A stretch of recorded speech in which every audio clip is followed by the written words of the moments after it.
Hi everybody, this is Noelle from Petitti Garden Centers, and we are doing a fern spotlight today. And ferns, oh my gosh, there's so many beautiful, wonderful varieties, so I hope I get through all of them for you. But let's first, before we talk about ferns, talk about what we need to be successful with ferns. And these plants that you see here, these are all going to be tropical varieties.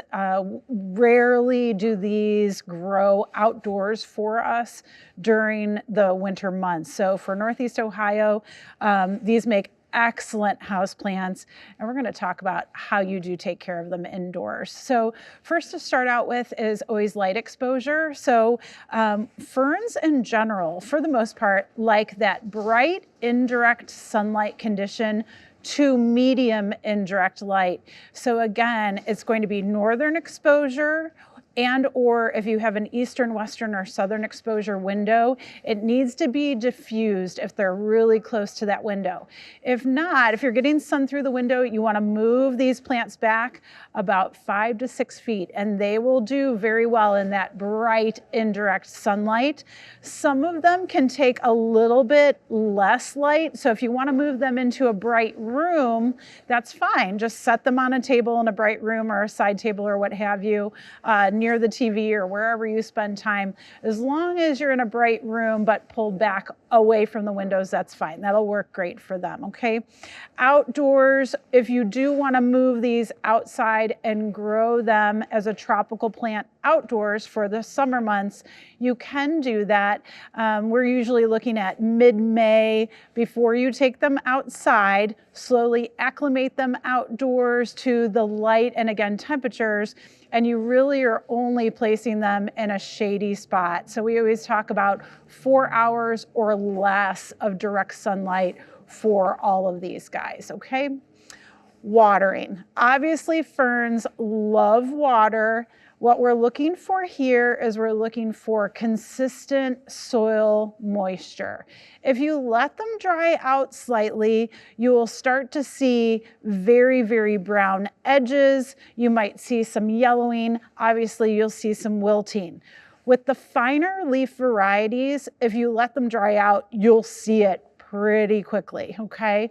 With some of the thicker leaf varieties, you won't see the signs of dryness until it's almost too late. So again, if you can keep your soil moisture consistent, not sopping wet, not dry, just right in the middle, it's great. So if you have a plant lover and they do like to water and nurture their plants, I think ferns are a great plant for them just because they do need that moisture that we tend to overwater in the winter sometimes with most of our house plants. Ferns don't mind that, okay? The other thing that we want to be very aware of with ferns is the humidity. So we have very dry homes. We're running the heaters and so forth over the winter months, and that circulating dry air can be very harsh on ferns. Again, especially the very ruffled or very cut leaf ferns, they're going to dry out the fastest versus the very thick leaf ferns, they'll dry out the slowest. But humidity in our homes, average humidity should be around 40%, okay? Actually, ferns, we really want it to be 50% or even higher. So how do you do that? You actually can try a humidifier in the area, set it to 50% or higher. That is excellent for most of your tropical indoor house plants, but especially ferns. We also tend to place ferns in humid areas in the home. So your bathrooms that have good bright indirect to medium indirect lighting, also in the kitchen where we tend to, boil our water and, make our pasta and so forth. That's a great place for ferns as well. Watering, I do want you to be careful. Watering wise with ferns, we like to use room temperature water, okay? And or distilled or rainwater is also very good for them. Some ferns can be very sensitive to tap water. You might see some dry edges and things that are happening to ferns if you are using tap water at home. So try the distilled, try rainwater. It might make a difference in how that fern is performing for you, okay? going back to humidity, misting, spray misting, absolutely. If you like to mist your plants, that's always a great thing. Try to do it in the morning when you're misting. You're trying to mist the entire plant. You don't need to soak it with a shower. You just need to make sure that it is misted completely around the plant. And you'll do that during the winter, usually about once a day, once every other day, okay? Humidity trays we like to use as well. If you have the humidifier, you don't have the humidifier, it's fine. Humidity trays, placing the plants on a saucer with pebbles is also great. Filling that saucer with water and letting it naturally evaporate around the plant material is always good. And also growing ferns, when they're bunched and grouped together like this, they are creating humid conditions around each other. So it's always good to kind of group your ferns or your tropical foliage plants together. That helps too. Okay, fertilizer-wise, we really don't need to feed these guys unless it's during the growing season. And so really April to September is what we're looking at for feeding. You can use any multi-purpose fertilizer that you like. Most of the times with ferns, it's usually about half strength of the dosage, but again, follow the labeling on the package, okay, as far as your houseplants and tropicals, and again, ferns would fall into that category, right? Now, maintenance-wise with ferns, it's easy. When you see dry pieces, tips, what have you, use clean scissors or pinch those areas off to keep the ferns clean. This split bird's nest fern, this one's called Leslie. She's got some yellow dry leaves down below. That's okay. You're gonna go ahead and you're gonna clip to remove these. So when you see those yellowing and brown spots, don't be afraid to take care of them right away. And it's like the 3 Ds that I always talk about. That disease, dead, or damaged area on that plant can be removed immediately as soon as you see it, okay? So that's always gonna help the plants regenerate and produce new growth for you, okay? Now, let's talk about ferns in general. I'll say that most of the tropical houseplant ferns are rated to be non-toxic by the ASPCA, okay? So most of them do a very, very nice job out there in our homes. They're also great air purifiers too. So it's great to have them around in different places that we spend time in our homes or in the office or what have you. So excellent plant for that. Well, I have to say, lots of different varieties. There are also lots of different families, so bear with me. And usually ferns of this nature are classed either as terrestrial ferns, so they do grow in soil, so you can use a regular potting soil. Sometimes potting soils are a little bit richer in core fiber or hydrofiber, if you've seen that before, or peat, where it's gonna hold on to the moisture a little bit longer. So that's okay, that's actually a good thing for ferns. Some ferns are going to be more like epiphytes. So they grow on trees and absorb nutrients from mist and also around, anything around. They collect water, they'll pull, obviously, humidity and moisture from the air. They'll also kind of collect detrital material from trees. So those are gonna be the epiphytic type. They don't do anything to those tropical large rainforest trees. They're just doing their own thing and living like that. So we tend to see those planted in more of a bark mix, like what you would see an orchid planted in. A little bit more barky, a lot of airspace, a lot of drainage, okay?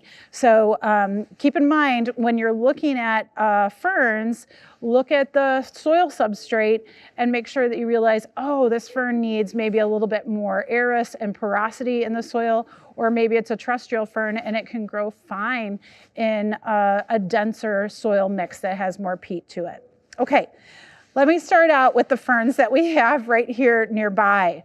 I have this split leaf bird's nest fern that I mentioned earlier. This is Leslie. Kind of neat. Sometimes they call this a crested fern, where you have kind of unusual leaf end on this, leaf tip, I should say. But what's great about bird's nest ferns is they have very thick, almost semi-succulent foliage to them. So if you're not a good waterer, I would always recommend this type of fern, a bird's nest fern, because they can really take a little bit drier conditions, a little bit drier soil conditions, drier humidity, or less humidity, I should say. So Leslie bird's nest fern, but also what you normally see are the bigger bird's nest fern. And if you look right in the center there, these leaves, these fronds are coming out of the center. In the rainforest, these are epiphytes, and so they are collecting water right in the center of that cup of leaves. They're also collecting that detrital material off of plants, and that eventually breaks down and feeds that plant. So again, these plants don't need a heavy soil. They do need a lighter, maybe barky soil substrate to grow for you, okay? So keep that in mind with your bird's nest fern varieties. Closely related is also a really cool fern, and it's actually called a microsporum fern, and this particular variety is called crocodile fern or crocodilus. And crocodile fern obviously gets its name from all of its different scales. It looks like, you know, the skin of a crocodile or alligator. It also has kind of that bird's nest habit. It's not as thick as some of the bird's nest ferns are. Still can take a little bit drier conditions, but be aware this will get black tips fairly easily when it does start to dry out. So be aware of that. Again, beautiful fern, very easy to grow, and will do lovely for you in those typical fern conditions. In the same family, and looks totally different, is going to be this fern. This is actually a kangaroo fern, okay? Again, microsporum family, but looks very different from crocodile. Very cut leaf fern, but what I want to show you on this one is the feet. And of course, they have these furry rhizomes that kind of come out of the pot. And out of the rhizome, you will see a leaf is produced, okay? So what you want to do is if you want to propagate something like this, you want 2 leaves coming out of a rhizome section, you would cut that, and then you would go ahead and plant it, okay? So this is a really neat fern. We do have many ferns that are sort of similar like that, that you'll see kind of the fuzzy rhizomes come out of.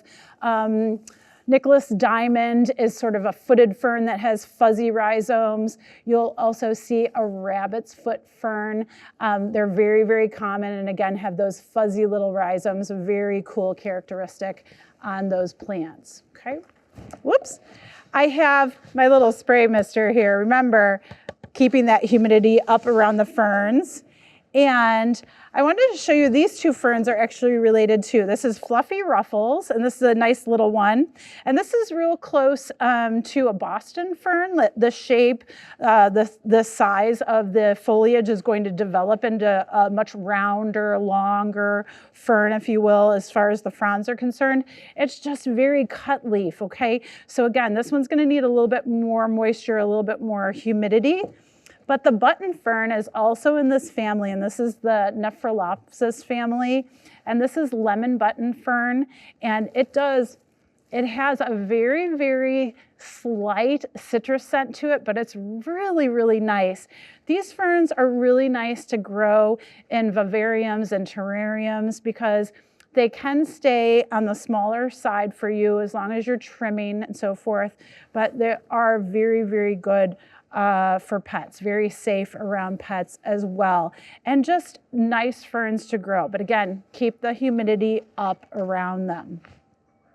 I have 2 silver ferns here. This is actually a crested silver fern. We call this one Albo, and it has a really neat leaf to it. It has 3 leaflets on every leaf stem there. This is part of the Pteris family, and again, with these ferns, they're your standard ferns, but they are more terrestrial, okay? So you'll find them in a little bit more mossy, peat mossy soils, a little bit heavier soils. This one, and then also silver lace. So silver lace is this beautiful cutleaf fern, more Victorian, I think, when I see silver lace, really beautiful pinnate fronds, but just, again, be aware, the more cutleaf, the more humidity, more you have to keep your eye on the moisture versus this one that is more of a crested fern, okay? Another fern that I have here, beautiful native fern. This is actually a maiden's hair fern. And when you touch this fern, you can tell how soft it is. There is virtually no succulent stems to it, no succulent leaves to it. This is probably one of them that you really want to be aware that this plant needs a lot of moisture, a lot of humidity. So you want to keep your eye on this one.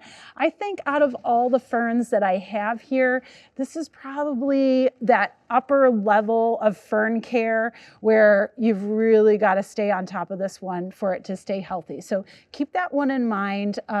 It's beautiful, it's gorgeous, so rewarding to grow. But again, you got to stay on top of it for it to be healthy. And then what else? I know I have a elkhorn fern here. Elkhorn and staghorn ferns are epiphytic ferns, and you've seen them mounted on, you know, logs and different things. And it's true because they really would prefer to be up in the air, absorbing humidity, absorbing moisture that way. They grow from a foot. And so that foot, in this case, this plant is potted in a light potting mix, if you will, but they can be attached to some moss, some Spanish moss or sheet moss, and then go ahead and you can actually mount them on pieces of wood or wood blocks or what have you in baskets, and they'll grow very, very nicely and very large. The elkhorn fern is kind of split at the ends. The staghorn fern tends to really open up and become large. These can become, you know, 2 foot, 3 foot, very, very big. So that's a neat epiphyte as well. Did I get them all, Taylor? Oh no, there's one more. Actually, there's 2 more. I have a leatherleaf fern.